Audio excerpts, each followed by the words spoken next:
Judge Glanville has been recused from the Young Thug YSL RICO trial. Judge Shakura L. Ingram is now presiding over the case. Glanville's gone, boys, and we got a whole new judge on the case. This is good news for the defense. I'm sure there's going to be some motions to dismiss because of prejudice, obviously. The audio on every video is now on Spotify and Apple Podcasts if you guys can't watch the video and you just can only listen to audio at work or something. I'm also going to be doing one bonus video a week on the membership, so hit the join button down below. All right, here we go. State of Georgia, order on motions to recuse Judge Glanville. This case is before the court to consider various motions to recuse, including defendant Yak Gotti's motion to recuse Judge Glanville, Caleb Bumpus' motion to quash the show cause order and order to recuse Judge Glanville, defendant Jeffrey Williams' motion to disqualify and recuse Judge Glanville from all further dealings in an above referenced case, an amended supplement. The specific facts necessary to determine these recusal motions are well documented in affidavits, court filings, certified transcripts, and video recordings available on YouTube. Having considered the record evidence and applicable case law, the court finds as follows. Findings of fact. Okay. These recusal motions arise out of a multi-defendant prosecution brought by the Fulton County District Attorney's Office alleging gang activity and associated crimes. Although there were 28 defendants named in the indictment, only 6 were being tried as of June 7th. The motions to recuse all arise from the same circumstances related to state's witness Kenneth Copeland. On June 7th, 2024, the state intended to call Kenneth Copeland to testify. Prior to his testimony, counsel for Mr. Copeland, Jonathan Melnick, appeared and indicated in open court that Mr. Copeland did not wish to testify and intended to invoke his Fifth Amendment privilege against self-incrimination. Judge Glanville brought Mr. Copeland into court and discussed with him the effect of an immunity order Judge Glanville had entered that granted immunity to Mr. Copeland, forced immunity that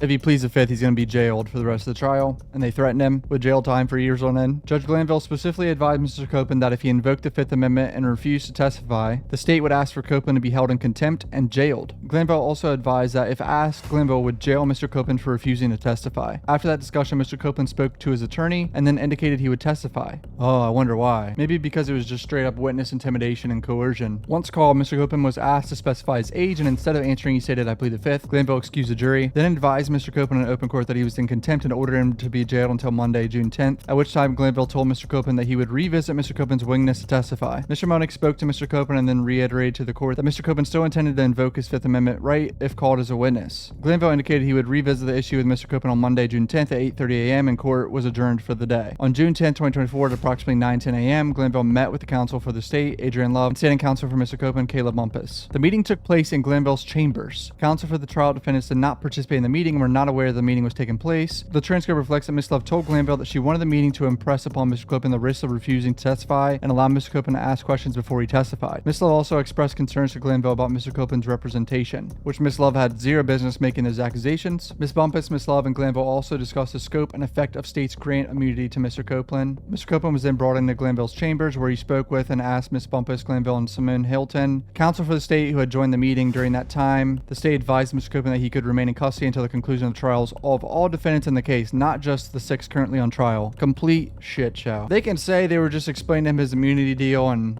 just making sure he knew. This is witness intimidation. They're scaring him into testifying. Glanville discussed OCGA 24-5-507 with Mr. Copeland and his rights and responsibilities after a grant of immunity. Mr. Copeland spoke privately with his standing counsel, Ms. Bumpus, and then advised the court that he would testify. After the meeting, immediately before Mr. Copeland was brought out to testify, defendant Williams' lawyer Brian Steele advised the court that he was aware of the in-chambers meeting. Mr. Steele objected to the ex parte meeting, and a lengthy colloquy occurred between Steele and Glanville, in which Glanville inquired how Steele became aware of the chambers meeting, and Mr. Steele declined to reveal source of information. Glanville held him in contempt, though Mr. Steele was allowed to remain in the court on behalf of his client, defendant Williams. Ultimately, Kenneth Copeland did testify on June 10th and later released from custody. The next day, Glanville issued a show cause order requiring everyone present at ex parte meeting to appear and show cause as to why they should not be held in contempt for disclosing information about the ex parte meeting to the defense counsel. An amended show cause order was later entered setting July 1st as an in-camera review of the transcript and ex parte meeting. Kendrick motion seeks to recuse Glanville because of the improper and coercive ex parte meeting with the state. June 14th, Glanville denied the motion. Glanville determined the recusal motion was timely, supported by an affidavit, contains assertions of fact to support the allegations of bias and partiality. However, Glanville ultimately determined that because there was no way to verify the veracity of the information contained in the affidavit and there was no actual evidence of the extent of the discussion during the in-chambers meeting, the affidavit was legally insufficient and the motion to recuse did not require referral to another judge for consideration. June 14th, Bumpus filed a motion to quash the show cause order and recuse Judge Glanville from presiding over any contempt action against Ms. Bumpus resulting from alleged disclosure of the ex parte meeting. June 17th, Thug filed a motion to recuse Glanville. Mr. Williams' motion supplement also seek to recuse Glanville because of his involvement in the ex parte meeting. Divorce from its hyperbole. Wait, hold on. So Ms. KRAUSE is saying it's over-exaggerated. Mr. Williams' motion and supplement also seek to recuse Glanville because of his involvement in the ex parte meeting. meeting, which Mr. Williams also alleges was improper and coercive. Alleges both actual bias and the appearance of bias because Glanville allegedly participated in the accusatory process when he met with Mr. Copeland, and Judge Glanville became embroiled in a controversy when he held Mr. Loam's lawyer, Brian Steele, in contempt. On July 1st, the day appointed for parties to review a redacted transcript of the ex parte meeting, Glanville announced that he was releasing the entirety of the transcript of the ex parte meeting, and he was taking judicial notice of making a record regarding certain matters associated with the ex parte meeting. Most of what Glanville relayed was a collation of record evidence about the recent circumstances in the case. Glanville also explained how he became aware of the state's request for an ex parte meeting. In addressing the circumstances of the contempt against Mr. Steele, Glanville explained the court's purpose and concern in pursuing the information about the security and confidentiality of his chambers. Glanville was just freaking out that somehow this got to the defense. Oh no, y'all found out about this illegal ex parte meeting. Oh no. Glanville advised that he had not instigated an investigation into surveillance footage but had reviewed such footage for timeline and security. Glanville then explained his view that an ex parte meeting was proper under Georgia law and outlined relevant law that supported his inherent authority to hold such meeting. Whatever, dude. Glanville maintained that no one gained a tactical advantage as a result of the ex parte nature of the meeting.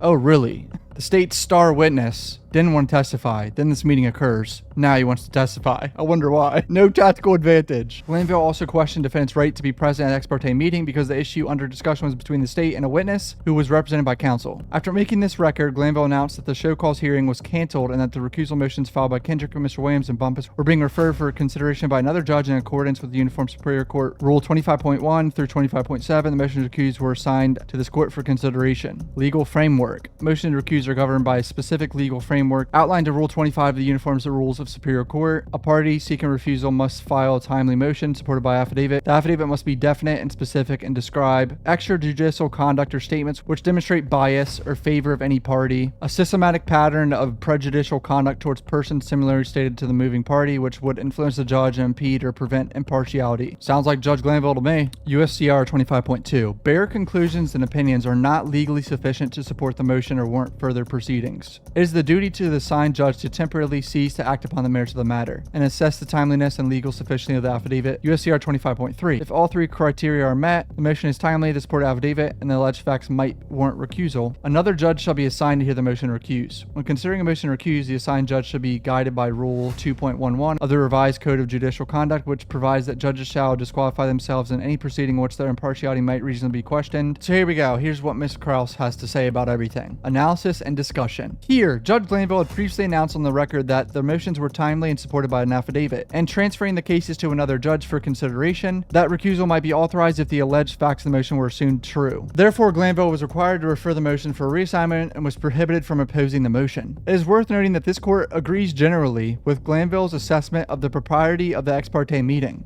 Oh, so Ms. KRAUSE is like, nothing wrong happened in the ex parte meeting. Okay, dude. So why is she doing this then? Well, the meeting could have, and perhaps should have, taken place in open court. Nothing about the fact of the meeting or the substance discussed was inherently improper. However, in his order denying Kendrick's motion in the process of making his record on July 1st, Glanville added facts, provided context, and questioned the veracity of allegations, and otherwise explained his decisions and actions and argued why those actions were proper. While it may be appropriate for a judge to disclose information relevant to his potential recusal, disclosure must be made in a way that is objective, dispassionate, and non-argumentative as possible, so that the judge is not reasonably perceived as a hostile witness or advocate. And presenting his record as to the recusal motions, and in ruling on Kendrick's motion, Glanville evaluated and accepted the truth of his own factual allegations, mandating his recusal. This court has no doubt that Glanville can and would continue presiding fairly over this matter if the recusal motions were denied. No surprise, Ms. KRAUSE thinks that Glanville could be fair and impartial. Maybe it's because of that $2,000 was sent to you. Necessity of preserving the public's confidence in the judicial system weighs in favor of excusing Judge Glanville from further handling of this case. So she's just doing it because of the public's confidence in the judicial system. That's it? Just because they're scared of backlash from the public? That's what that says, right? Yacht Gotti's motion recused granted. Caleb Bumpus' motion to quash the show cause order is denied. Williams' motion is qualified recused. Judge Glanville granted. Rachel KRAUSE. Bradford Cohen says the handling of this case is shameful. There has been no justice. Judge Glanville should be referred to the JQC. The fact that he was clueless as to an ex parte communication was mad it was revealed instead of making the correct ruling is shocking. Young Thug deserves a bond at this point. This has been dragged way too long. What's the likelihood of this case being thrown out due to prejudice and the lack of a fair trial? See, that's what the defense lawyer is going to go after next. Brian Steele's statement regarding the recusal order. Jeffrey Williams is innocent of the charges brought in this indictment. Clear his name, he sought a speedy trial, one in which he would receive the constitutional guarantees of a fair trial with an impartial judge presiding and ethical prosecutors following the law. Sadly, Glanville and the prosecutors have run afoul of their duties under the law. Mr. Williams is grateful that the reviewing court agreed with him and entered the order recusing and disqualifying Judge Glanville from presiding over Williams' case. We look forward to proceeding with the trial judge who will fairly and faithfully follow the law. And here's the new Judge Ingram right here. Apparently this trial is going to go on, but I'm sure defense lawyers are going to be